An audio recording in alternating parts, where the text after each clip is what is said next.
काय सांगाल महाराष्ट्र हा तिसऱ्यांदा हा भ्रष्टाचार अव्वल आला आहे आणि पुणे सर्वात जास्त अव्वल आलेला असं देखील मला वाटतं भ्रष्टाचाराचं जे मूल्यांकन करणारी जी सिस्टीम आहे ती लोकसंख्येच्या आधारावर होत असते. त्याच्यामुळे अनेक राज्य त्या ठिकाणी महाराष्ट्राच्या पुढे आहेत. मला आता तुलना करायची नाही, परंतु या सरकारच्या माध्यमातून, कारण या सगळ्या मूल्यमापनात मागच्या सरकारचाही काळ होता, त्या ठिकाणी कंट्रोल आणलेला आहे. आणि ह्या का आपला अभिमानाचा विषय नाही आहे. म्हणजे विरोधक ज्या पद्धतीनं टीका करतायत, आपल्या घराविषयी आपल्या राज्याविषयी अशा प्रकारे जाहीर वाच्यता करणं, टीका टिप्पण्या करणं योग्य नाही. उलट सरकारलाही त्या ठिकाणी मदत करून भविष्यात भ्रष्टाचार कसा कमी करता येईल, होणार नाही, याची दक्षता घेण्याची आवश्यकता आहे. 100% ना, मी हेच म्हणालो की सत्ताधारी असो किंवा विरोधक असो, एकंदर सर्वांनी एकत्रितपणे या भ्रष्टाचाराला चाप लावला पाहिजे. कोणी त्याचं समर्थन करता कामा नये. केवळ त्या ठिकाणी महाराष्ट्राचा नंबर लागला मग त्याचं खापर सत्ताधारी पक्षावर फोडायचं, याच्या अगोदर तुम्हीच सत्तेमध्ये होतात ना. त्याच्यामुळं हा काही एकमेकांवर ढकलाढकलीचा विषय नाही आहे.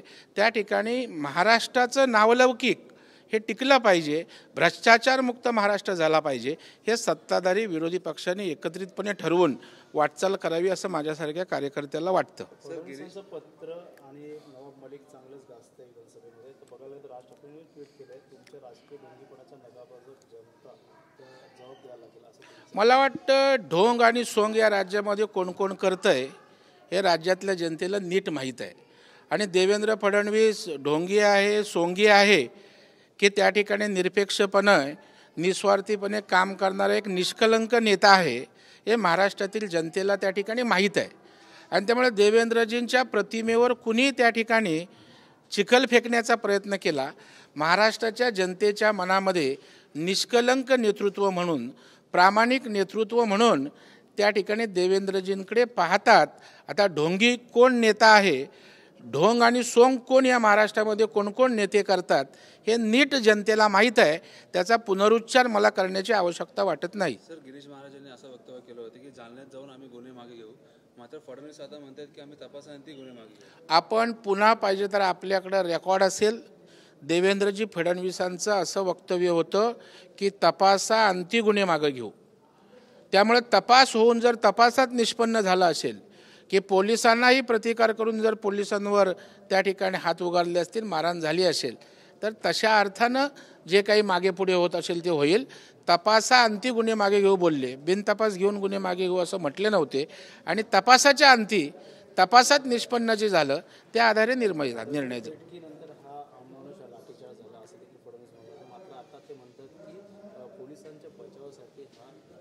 एक लक्षात ठेवा, राज्यकर्ता म्हणून, राज्याचा गृहमंत्री म्हणून परिस्थिती हाताळणं हे त्यांच्यासमोर पहिलं आव्हान असतं.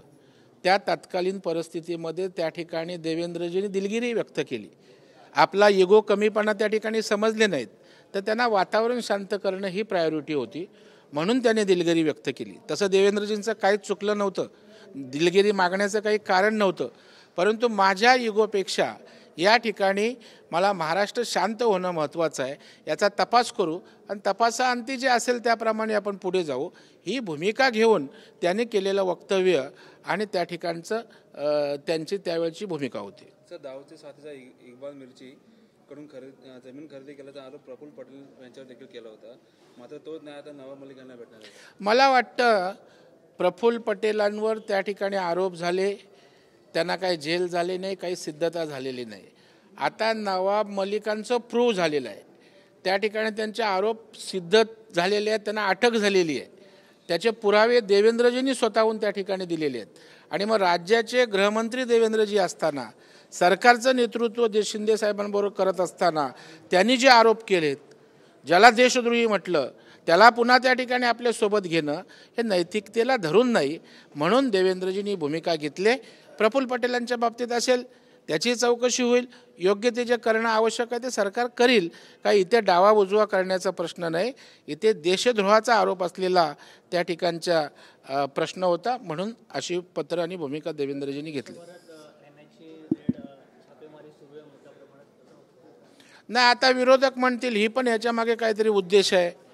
मला आश्चर्य खरं म्हणजे वाटतं की ज्या वेळेला NIA सारखी जी राष्ट्रीय तपास यंत्रणा आपली जी आहे ती छापे मारते, ती आपल्या देशाच्या हितासाठी, देशाच्या रक्षणासाठी, जे त्या ठिकाणी देशविघातक प्रवृत्ती आहे त्या प्रवृत्तीला त्या ठिकाणी थांबवण्याची जबाबदारी NIAची आहे आणि म्हणून त्याचं स्वागत केलं पाहिजे.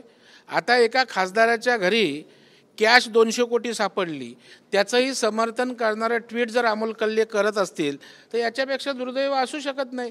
मला वाटतं कुठे कोणाची बाजू घ्यावी, कुठे राजकारण करावं यालाही काही मर्यादा आहेत. ज्या ठिकाणी देशाचा विषय येतो, देशभक्तीचा विषय येतो, देशाच्या सुरक्षेचा विषय येतो, त्यावेळेला मला वाटतं राजकारणाची पादत्रानं बाजूला ठेवून देश म्हणून पाहिलं पाहिजे, जे देवेंद्रजींनी नवाबभाईंच्या बाबतीत भूमिका घेऊन केलं. राऊत म्हणतात की नैतिकतेचं ऑडिट केलं पाहिजे आणि जे पत्र दिलं सर्व नाटक आहे फडणवीस. राऊतांना बोलण्याचं धाडस कसं होतं, त्यांच्या इज्जतीचे धिंडवडे आबरू त्या ठिकाणी गेलेली आहे. पाटकर प्रकरण काय आहे, नैतिकतेच्या गप्पा कुणी मारायच्या?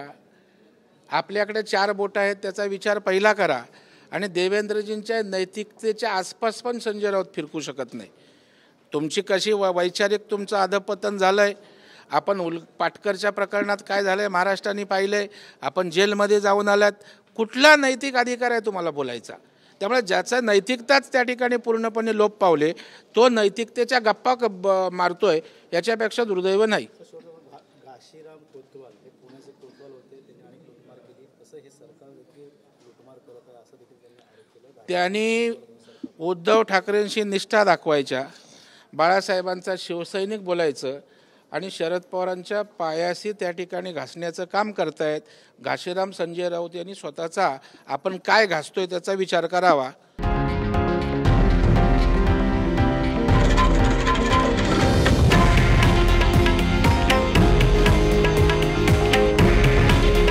हे आहे देशातील नंबर 1 न्यूज नेटवर्क आणि आपण पाहत आहात TV9 मराठी. काळजी तुमची, हित महाराष्ट्राचं.